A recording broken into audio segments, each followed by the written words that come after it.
Hello, my name is Kristen Fleming, and I am the Education and Training Coordinator for the Alzheimer's Disease Caregiver Support Initiative. We have a grant from the New York State Department of Health to provide services for caregivers in 6 counties, and they are Clinton, Franklin, Essex, Warren, Washington, and Hamilton counties in upstate New York. Our main office is located in Plattsburgh, New York at the Center for Neurobehavioral Health at SUNY Plattsburgh, but we do have offices in the other areas. And we offer 6 different types of services. So the first one is care consultations. These are individualized meetings with the care navigator for each county to discuss your specific situation, what your needs are, what our program offers, and then what other programs in the area offers as well. And during the COVID pandemic, we've been offering these over the telephone, which a lot of caregivers are really appreciating because their needs have been changing so much over the past few months. We also offer education and training, and so all of that is happening right now over Zoom. We're doing webinars. I'm also available to meet one-on-one with families if there's a specific topic that they're interested in learning more about, or if they have a really busy schedule and they want to fit it in at a specific time. And I should say that all of our webinars are also being recorded. So if, let's say there was a topic like today, you really want to learn more about home safety, but you weren't able to tune in at 1 o'clock for whatever reason, these are being recorded and they will be on our website, so you can access them at a later date. Say it's the middle of the night, you can't sleep, you're Googling things, you have a question, you can use this video as a resource at your own convenience, which is really great. A lot of caregivers are appreciating that as well. We're doing support groups over the telephone. We used to do them in person, but during the pandemic, we're offering them over the phone, and I'm going to start doing some video. There's an option to do it on video as well. We have 6 support groups, so there's a variety of days and times that can really fit your schedule. And the nice thing about doing them over the phone is you don't have to drive anywhere. So if there's a day or time that works better for you, and then that's the day and time you call in. It doesn't matter where you live, which is a lot of caregivers are appreciating that as well. We're doing memory cafes, which are social events. So we'll have an entertainer or performer. This week on Thursday at 2 o'clock, we're offering music and storytelling with Ace Entertainment. So that will be a lot of fun. And that again is happening over Zoom. Then we do have a limited amount of our program devoted to respite. So a lot of time caregivers really easily burn out and they need a little bit of a break. And that's where we come in. It's a limited amount of hours that you would get approved for, but we would pay for someone to come into your house so that you can get a break. You can go to your own appointments, you can go visit a friend, go out to lunch, get your nails done, whatever it is that you would like to do, which again is huge because caregiving is such a big responsibility and everybody needs a little bit of a break. So that's a really great aspect of our program as well. And then the last thing I want to let you know about is Project Lifesaver. So that is a bracelet that your loved one would wear if they are at risk for wandering. And let's say they go missing, you go to the bathroom, you come out and you don't know where they are, or you wake up in the middle of the night and you can't find them.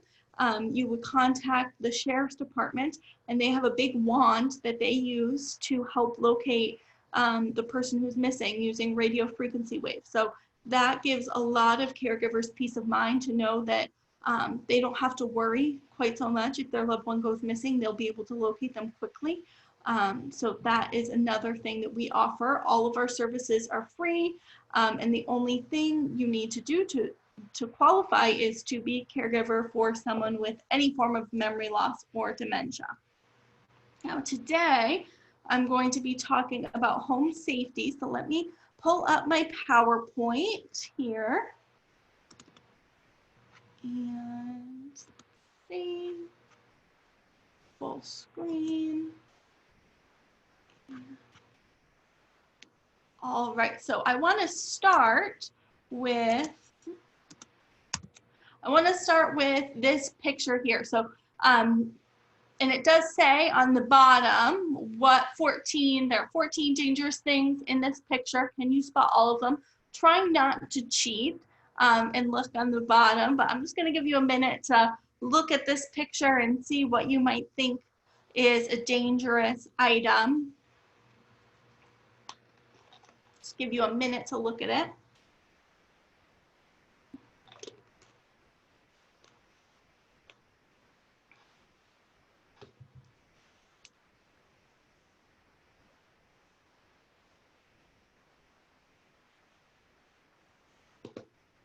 All right, so the first thing that I notice is the rugs and the cords everywhere that are tripping hazards. The stairs don't have a handrail. There's a cloth, I don't know if you can tell in the picture, but there's a cloth covering the space heater. So that's a fire hazard. The outlets are totally overloaded in the corner there by the cat. Just, again, not safe. Loose extension cords. There are cigarettes that are left unattended. That could be a fire hazard as well. The coffee maker looks like it's about to overflow and there's no automatic turn off. And there's all kinds of open bottles of medication. The first aid cabinet, you don't know if anything's outdated or not, but it could potentially be a poison hazard. We talked about loose rugs. Both people in the picture are wearing flip-flop slippers, so those could easily fall off their feet, become a tripping hazard as well. There's clutter on the staircase, you could trip over. Newspapers next to the lamp, they're piling up. There's a lot of clutter everywhere, for that matter. And there's no doorknob or deadbolt and lock on the doorknob. There's also no batteries in the fire smoke alarm. So I think that's everything in the picture. There's a lot going on there. But I think it's a good exercise just to see what dangers you might not be aware of or you might overlook in your home. I know, for example, I have area rugs in my house, and those could be a tripping hazard. So that's just something to be mindful of when you're looking at your own home, trying to be as objective as possible. So general home safety, not everything that I suggest today is going to be applicable for your situation.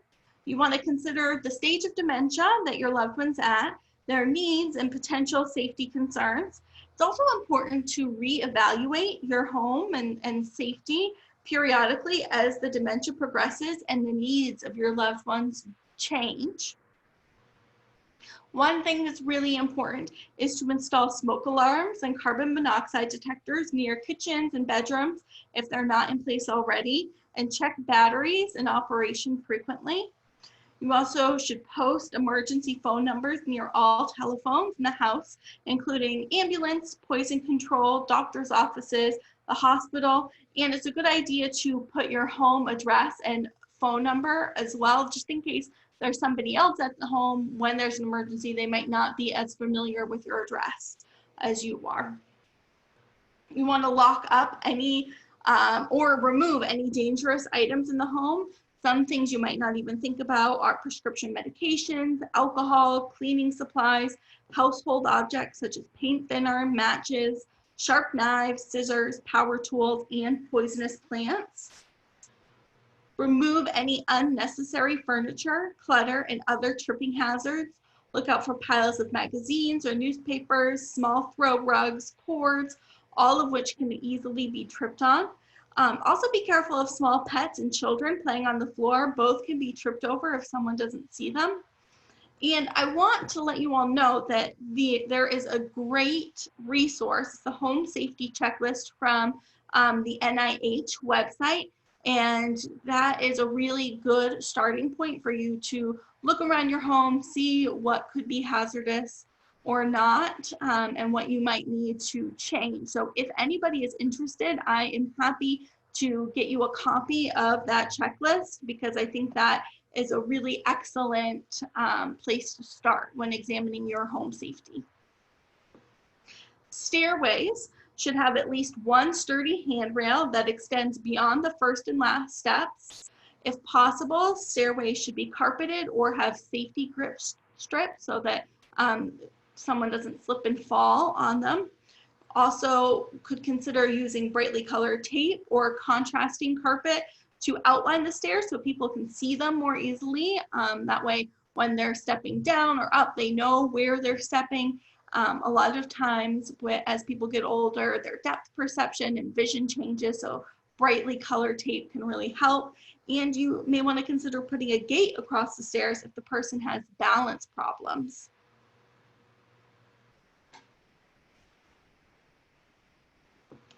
In the kitchen, consider installing child-proof door latches on storage cabinets and drawers designated for breakable or dangerous items. Lock away all household cleaning products, medications, both prescription and over-the-counter, matches, knives, scissors, blades, small appliances, anything valuable, and even the junk drawer. A person with Alzheimer's may eat small items such as matches, hardware, erasers, plastic, etc. Also remove any decor that resembles food, such as artificial fruits and vegetables or food-shaped kitchen magnets, which might appear to be edible to a person with dementia, and that can be a choking hazard for them. Do not use or store flammable liquids in the kitchen. Lock them in the garage or an outside storage unit. And install safety knobs and automatic shut-off switches on the stove. Cooking can be a really big hazard for someone with dementia. And I just want to know that we at the ADCSI, we have a lot of these safety equipment items that I'm going to mention today, including safety knobs and automatic shut-off switches for the stoves, locks for the door, door alarms, window alarms, and we can give those to you free of charge just for being part of our events and coming to our programs or being enrolled in our service. So if that's something that anybody is interested in, feel free to let me know. I'd be happy to either mail those to you during this time or coordinate getting them dropped off on your front porch in a safe way, because we really want to help. That's what these resources are here for. You also may want to consider inserting a drain trap in the kitchen sink to catch anything that might otherwise become lost or clog the plumbing. And consider disconnecting the garbage disposal. People with Alzheimer's may place objects or even their own hands in the disposal, which can be very dangerous as well. In the bathroom, as a person's dementia progresses, they'll need more supervision in the bathroom. To ensure their safety, stay with the care receiver while they're using the bathroom, especially as they advance to more severe dementia. Remove the lock from the bathroom door to prevent the person with Alzheimer's from getting locked inside. Place non-skid adhesive strips, decals, or mats in the tub and shower to prevent slipping. Consider placing these strips next to the tub, toilet, and sink, and any other place that may become slippery when wet. Install grab bars in the shower and next to the toilet. A grab bar in a contrasting color on the wall is easier to see.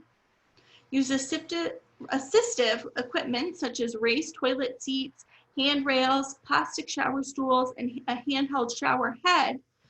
Use foam or rubber faucet covers. Those are often used for small children in the tub to prevent serious injury should the person with Alzheimer's fall.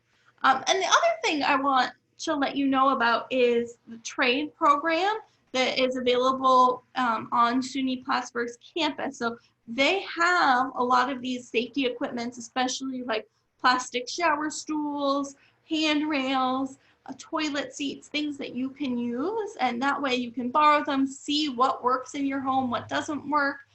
So again, if that's something you're interested in, feel free to let me know and I would be happy to connect you with the trade program.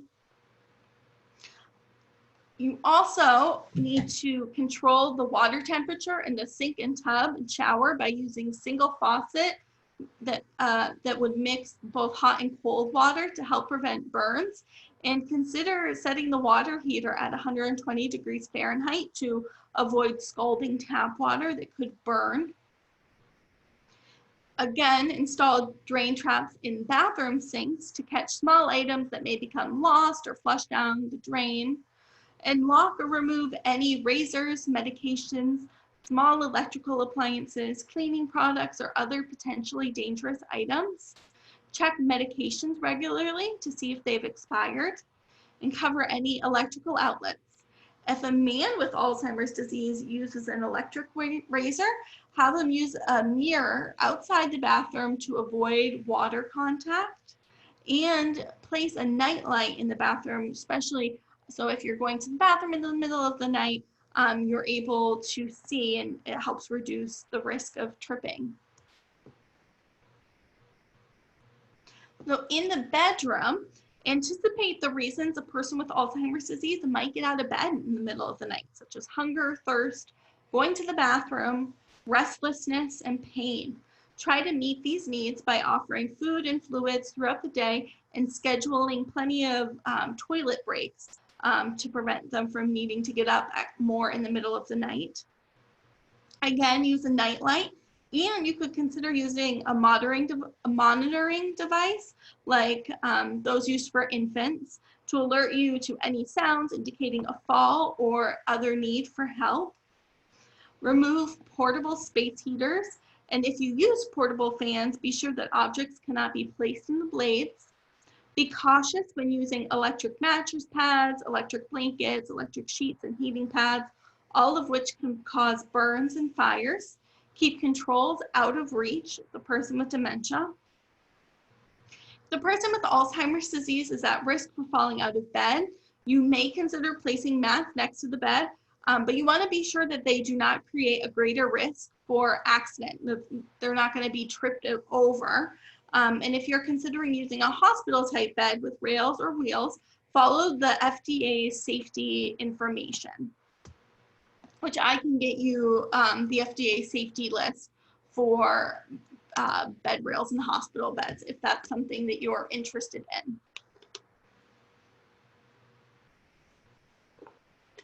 Now, in the garage, shed, basement areas of your home, you want to supervise the person with dementia while using these areas and restrict access with locks if need be.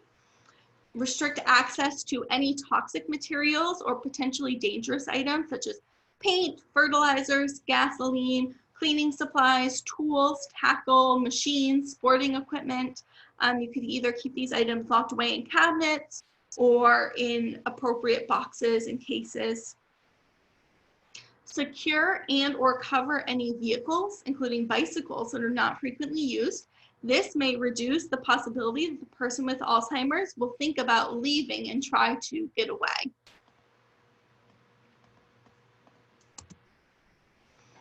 Outdoor areas need to maintain front and back steps leading to the home to prevent falls. This is especially important in wet or icy weather. Consider marking the edges of the steps with brightly colored reflective tape to create contrast and help others see the steps more clearly, just like we talked about doing inside the home. If the person you're caring for has difficulty with steps, install a ramp with handrails and eliminate uneven surfaces or walkways and tripping hazards such as hoses, toys, prune the bushes and other foliage away from walkways to keep them clear. If you own a swimming pool, restrict access to it by fencing it in with a locked gate, covering it, and closely supervising when in use. In the patio area, remove the fuel source and fire starters from any grills and or fire pits when not in use, and supervise the use when the person with Alzheimer's is present. Make sure outside lighting is adequate. Light sensors that turn on automatically as you approach the house may be useful. They also may be used in other parts of the home.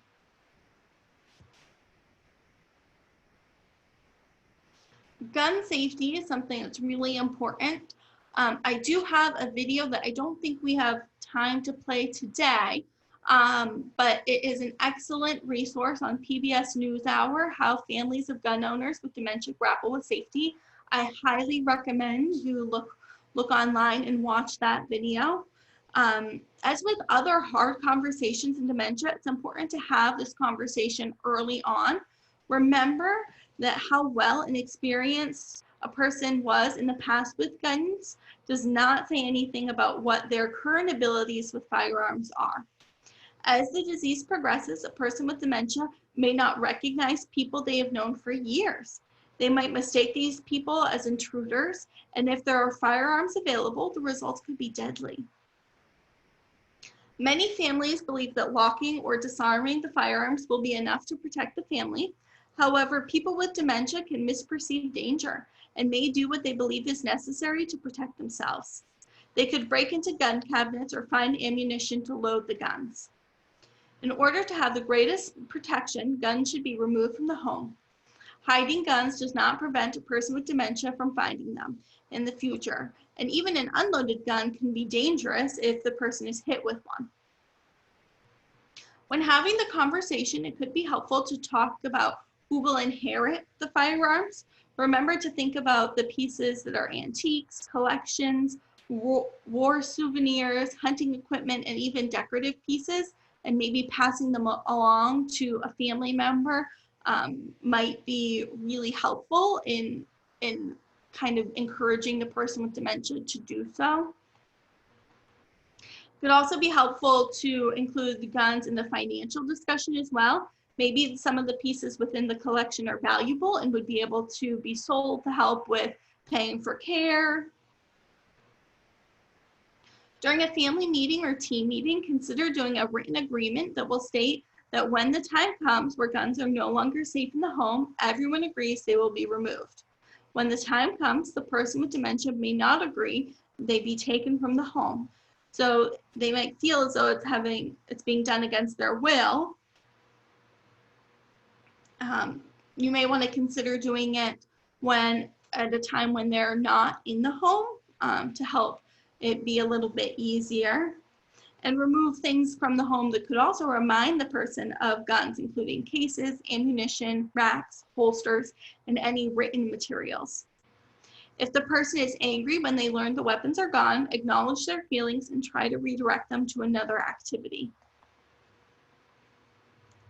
Another difficult conversation when it comes to safety, and this is outside of the home, but it's still really important, is when is it time to stop driving? So these are some of the signs that it might be time to consider that your loved one no longer drives. Frequent almost accidents, dents or scrapes in the car or on fences, mailboxes, garage doors, an increase in traffic tickets or receiving more warnings from officers, trouble with basic driving skills. This could be braking or accelerating for no reason, making sudden lane changes or drifting into other lanes. Eyesight problems. This could include not seeing traffic lights or street signs, or the need to be very close to see them before you can see them properly. Hearing problems. You may no longer hear emergency vehicles or horns from other drivers. Problems with memory. You might begin to get lost in more familiar places. You might miss exits. Problems with reflexes and range in motion. You may no longer react quickly if there's a need to brake suddenly. Maybe you get flustered while driving, or you get more angry while driving. Listen to concerns from others. If your friends and family are beginning to talk to you about their concerns with your driving, you might need to take an honest look at your driving ability. You could start by talking to your doctor. A lot of times they have a lot of great insight.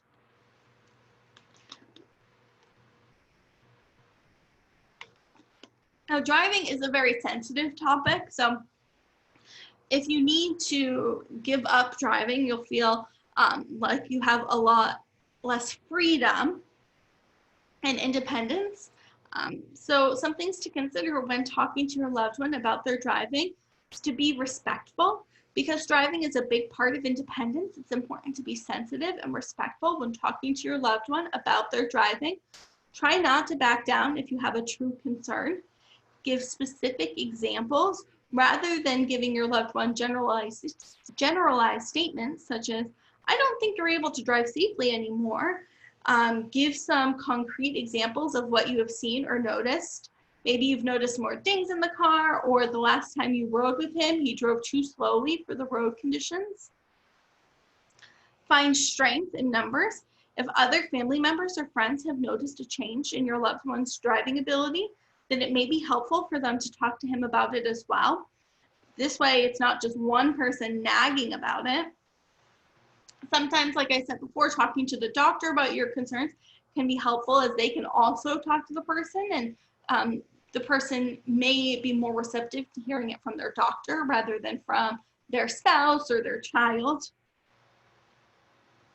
Help find alternatives. Help talk to your loved one about what other transportation options there are and offering rides when you can. Now, understand how hard it is to lose your license. The person who is no longer driving could feel a large sense of loss when they give up driving. If possible, try to slowly transition the person out of driving.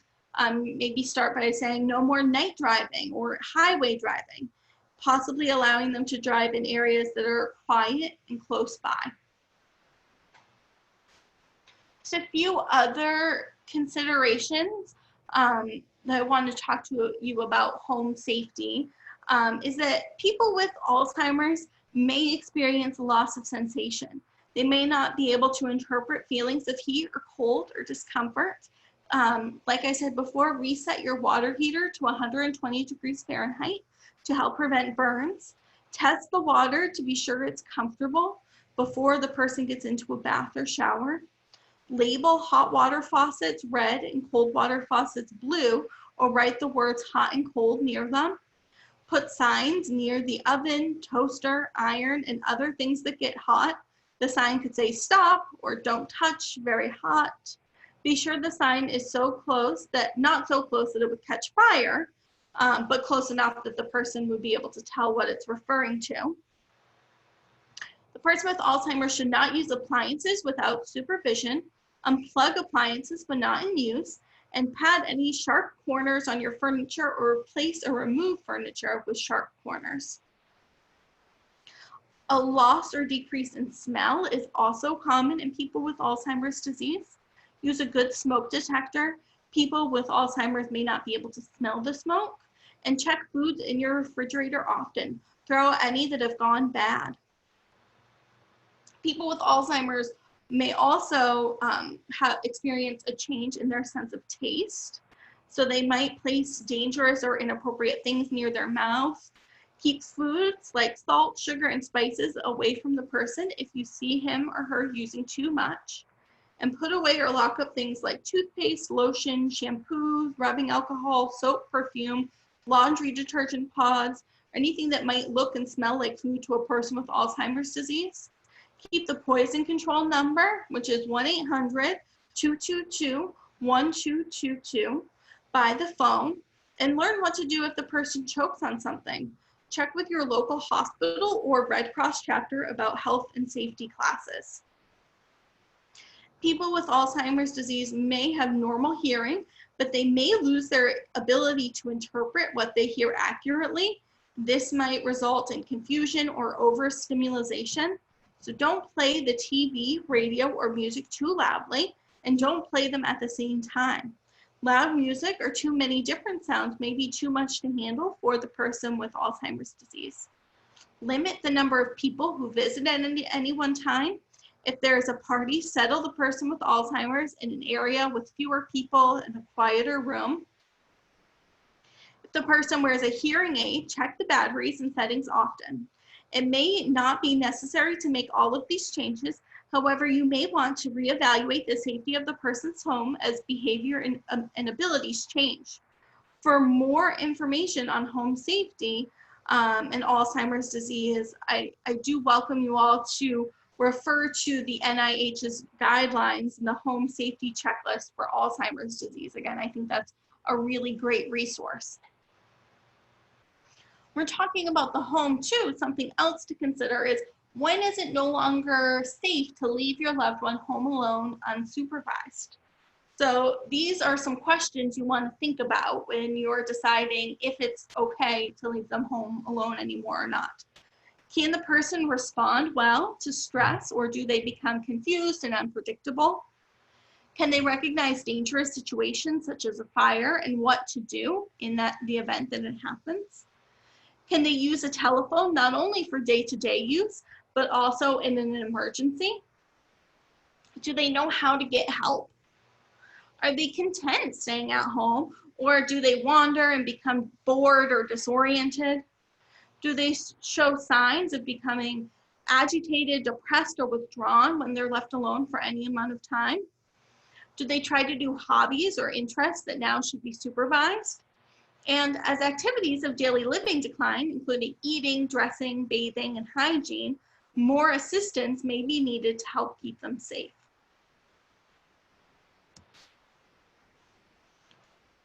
According to the Alzheimer's Association, 6 in 10 people with dementia will wander. A person with Alzheimer's may not remember her name or address and might become disoriented even in a familiar place. Anyone who has memory problems and is still able to walk is at risk for wandering. Even in the early stages of dementia, a person can become disoriented or confused for a period of time. Wandering can happen even if you are the most diligent of caregivers. Warning signs that your loved one is at risk for wandering. If they come home later than usual from regular walks or drives, they get lost in familiar places such as in their neighborhood or on the way to the church they've attended for the past 30 years. They have trouble remembering where certain rooms in the home are, like the bathroom, the bedroom, or dining room.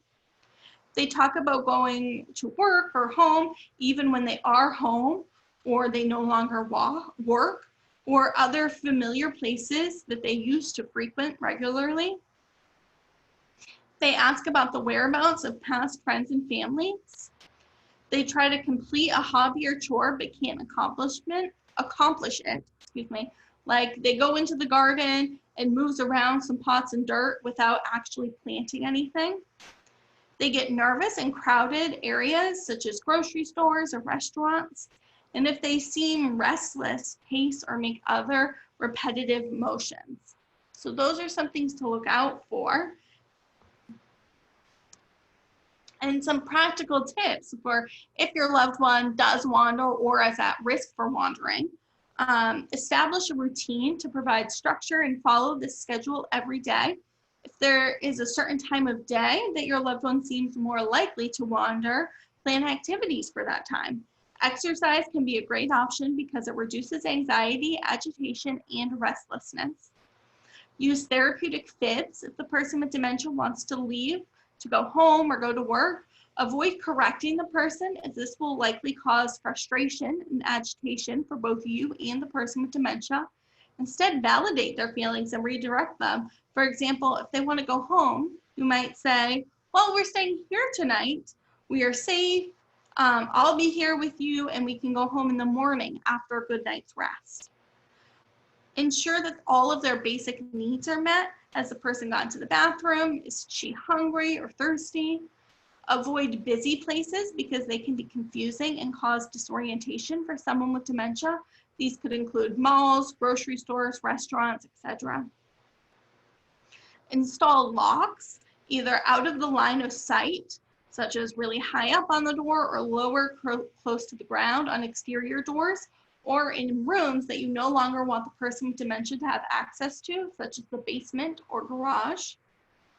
Can use signaling devices to alert you when a door or window is opened. These could be as simple as a bell placed on the doorknob, or it could be an electronic door alarm system. Hide keys. If the person is no longer driving, remove access to car keys. A person with dementia may not just wander by foot. The person may forget that he or she is no longer able to drive. And if the person is still able to drive, consider using a GPS device to help find them if they get lost. Always maintain an appropriate level of supervision.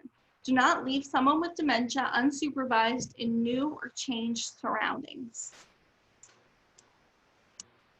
What to do if your loved one is missing. All caregivers should have a plan in place for what to do if their loved one with dementia is missing, as it is a very stressful situation. This pre-planning will allow families and caregivers to begin search and rescue efforts quickly and effectively. This plan should include a list of friends, family members, and neighbors who can help search with their phone numbers easily accessible. A recent photo and updated medical information to give police, a list of places the person may wander, including former places of employment, past home, places of worship, or favorite restaurants. Tell your friends and family members and neighbors about your loved one's risk for wandering and to contact you if they see him or her alone. And know if the person is right or left-handed. Wanderers tend to follow the direction of their dominant hand, which is very interesting. I never would have known that. Be aware of dangerous areas in your neighborhood, such as bodies of water, open stairwells, dense foliage, tunnels, bus stops, and roads with heavy traffic. Enroll in Project Lifesaver, which is our program. It's for people who are at risk for wandering. They wear a small transmitter that is about the size of a large watch. If they were to wander, and the person was unable to find them for like 10-15 minutes, they would call, the caregiver would call 911 and they would dispatch an emergency team to locate them. The transmitter can work from a 3 to 5 mile radius and works on radio frequency rather than cell towers, so it's very reliable. Search the immediate area for no more than 15 minutes. If the person's not found within 15 minutes, call 911 to file a missing persons report and inform the authorities that the person that's missing has dementia. According to the Alzheimer's Association, 94% of people who wander are found within 1.5 miles of where they disappear. So it's likely that your loved one is close by. Another thing you need to think about is emergency preparedness. So for a person with dementia, going to the hospital can be even more scary than it is for you or I. So here are some tips to make the visit a little bit less stressful. If possible, bring a family member or friend, preferably someone who the person with dementia may know. This person can sit with your loved one while you talk to the doctors. Be ready to answer questions that the hospital staff may have in regards to what led your loved one to coming into the hospital. You may have to answer these questions more than once. Tell the staff that your loved one has dementia and explain the best way for them to talk to your loved one. Also know that most ER staff have limited training in working with people with Alzheimer's, and you may have to help them understand your loved one. Comfort your loved one. Try to stay calm and positive yourself, as this can help with keeping your loved one calm. Be patient. Depending on how busy the ER is and how big of an emergency your visit is will depend on your wait time. Lab work does take time to come back. Also, just because you don't see the staff working doesn't mean they aren't working behind the scenes. Do not leave the ER without a plan. If your loved one is not admitted, make sure you understand all of the follow-up care instructions. If your loved one does stay overnight, try and have someone stay with him or her. What to pack? So it can be helpful to have a bag pre-packed with all of these items. And some things you want to consider bringing with you are health and insurance cards, a list of current medications and medical conditions, the list of doctors that your loved one regularly sees, healthcare advance directives, snacks and bottles of water, mostly for you, depends if your loved one wears them. Any comfort objects, this could be a favorite sweater or blanket, change of clothes, toiletries and medications for yourself, pain medications for yourself, paper and pens, you can take some notes, and some cash in case you want to get anything to eat quickly, or you need it for whatever reason.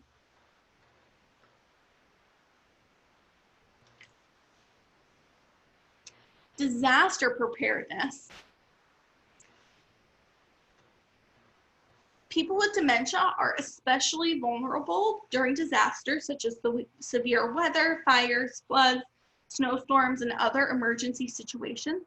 It's important for caregivers to have a disaster plan that includes the special needs of people with Alzheimer's, whose impairments in memory and reasoning can severely limit their ability to act appropriately in a crisis. Be prepared to meet the needs of your family if you lose basic services such as water or electricity for 3 to 7 days. You can create a disaster supply kit and be sure to consider the needs of a person with Alzheimer's.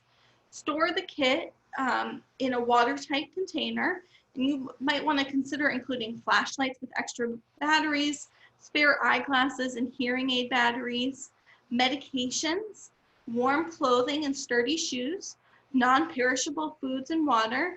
Consider packing favorite snacks and high nutrient drinks.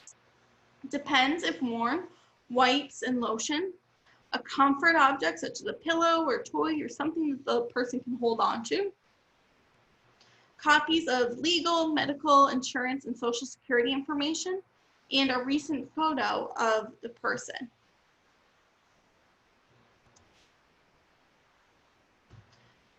Depending on the situation, you may decide to move to a shelter or a safer place, like someone's home. This transition may make the person with Alzheimer's very anxious, so be aware of his or her emotions and respond appropriately. Stay close, offer your hand, and give the person reassuring hugs. Any transition can be very difficult for the person with dementia, and having a plan in place will help make this transition go a little smoother.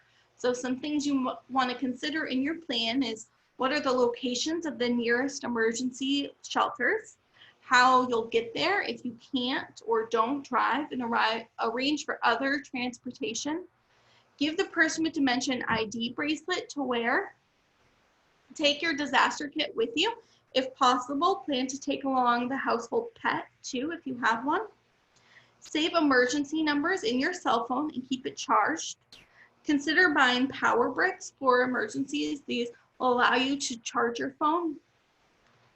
Keep your friends and family members informed about your location and any important changes. And if conditions are noisy or chaotic, try to find a quieter place. Have a plan for what to do if you're separated. This could be the same as your wandering plan and should include all of the same information. I'm going to switch gears a little bit here and talk about falls prevention.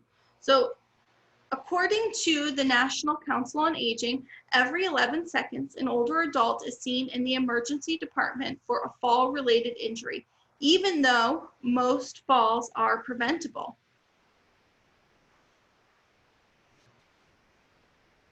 These are the 6 steps to preventing a fall. Find a good balance and exercise program. Look to build balance, strength, and flexibility. Contact your local area for Office of the Aging for referrals, and find a program that you like and bring a friend with you to make it more enjoyable. Talk to your healthcare provider, ask for an assessment of your risk of falling, and share your history of recent falls with the doctor. Regularly review medications with a doctor or pharmacist. Make sure side effects aren't increasing your risk of falling, and take medications only as prescribed.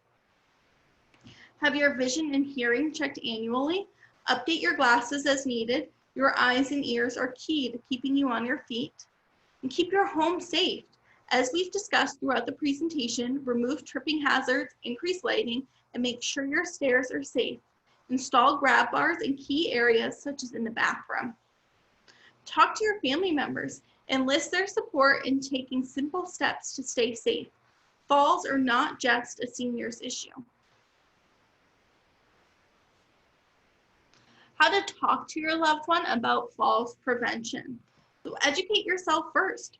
Use the information that you've learned from this presentation and the additional resources to help inform your conversation with your loved one. So I do have a resource that's the Falls Prevention Conversation Guide for Caregivers. anyone would like access to this, I'd be happy to share it with you. This can be a difficult conversation for you and your loved one. Be considerate of the language used, tone, and body language. Take a supportive role by saying things like, "I'm concerned about you and want to help." Be prepared to have this conversation more than once.